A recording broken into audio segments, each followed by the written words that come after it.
শুভ নববর্ষ 1432 বাংলা। শুভেচ্ছা সকলের প্রতি।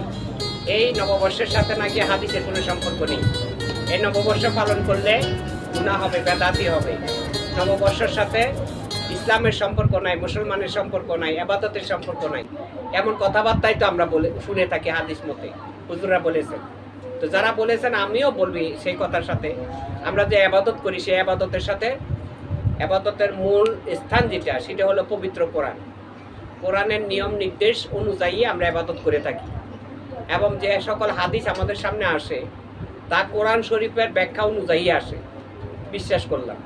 তো যারা বলছেন এই বাংলা নববর্ষের সাথে ইসলামের কোনো সম্পর্ক নাই, আমি তাদের উদ্দেশ্যে বলবো যে আপনার তো বাংলা ভাষা কথা বলার কোনো অধিকার নেই।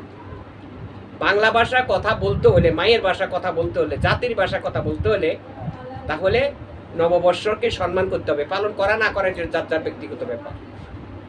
আর বাংলাদেশের মধ্যে যে 6 ঋতুর দেশ, এই বাংলাদেশের ঋতুর সাথে পৃথিবীর আর কোনো রাষ্ট্রের সাথে কোনো সম্পর্ক নেই। এই বাংলা ভাষা বা ঋতু এটা বাঙালি জাতির সাথে মিশ্রিত রয়েছে।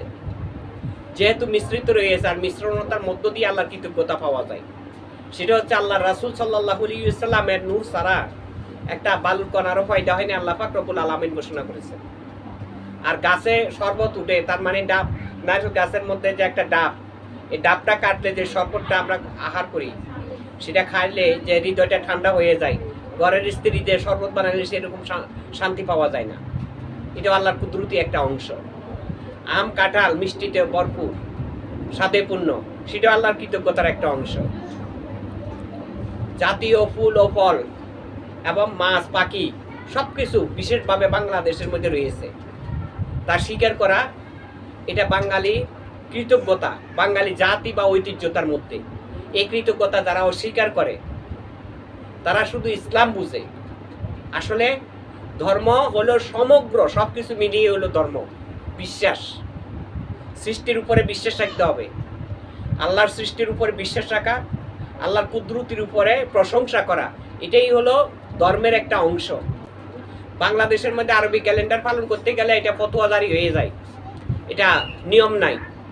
বাংলা ক্যালেন্ডার, বাংলা নববর্ষ পালন করতে গেলে এটা বেদাতি হয়ে যায়। পোশাক, লাল সবুজের পোশাক পরাইয়া দেয়, এটা পরা যাবে না। সাদা লালে পোশাক পরলে, শাড়ি পরলে এটা হিন্দুরা পরে। এই সমস্ত কথার সাথে ইসলামের সম্পর্ক নাই। ধর্ম কখনো লেবাসের মধ্যে নির্ভর করে না। দাড়ি, পাগড়ি, টুপি, জুব্বা, পোশাক, এর মধ্যে ধর্ম না। ধর্ম হলো, ধর্মের সম্পর্ক হলো যার যার বিশ্বাসের মধ্যে, যে সৃষ্টির উপরে বিশ্বাস রাখলাম, ফেরেশতার উপরে বিশ্বাস রাখলাম, পরকালের উপরে বিশ্বাস রাখলাম, আল্লাহর উপরে বিশ্বাস রাখলাম, এখানে হলো ধর্ম।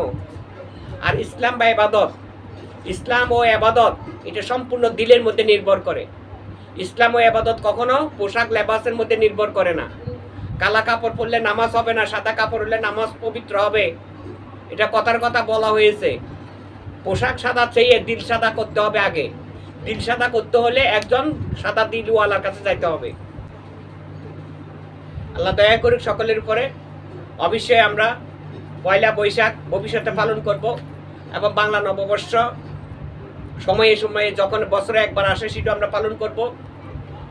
যেভাবে অতীত থেকে বর্তমান পর্যন্ত আমরা পালন করে আসছি, এই বাংলা নববর্ষ পালন করতে যাইয়া দেখা গেছে গ্রামগঞ্জের মধ্যে যে ছোটোখাটো ব্যবসায়িকেরা আছে তারা হালকাতা করতো, তারা আজকে হালকাতার থেকে বঞ্চিত হয়ে গেছে। এই হালকাতার থেকে বঞ্চিত হওয়ার কারণে একটা গ্রাহক যারা পণ্য রীতিমতে গ্রহণ করে বা ক্রয় করে, এটা 1 বছর, 5 বছর, 6 বছর পর্যন্ত বাকি পড়ে রয়েছে। খাতিলের কারণে, আত্মীয়তার কারণে কারণে শাব্দিক কথা বলতে পারে না।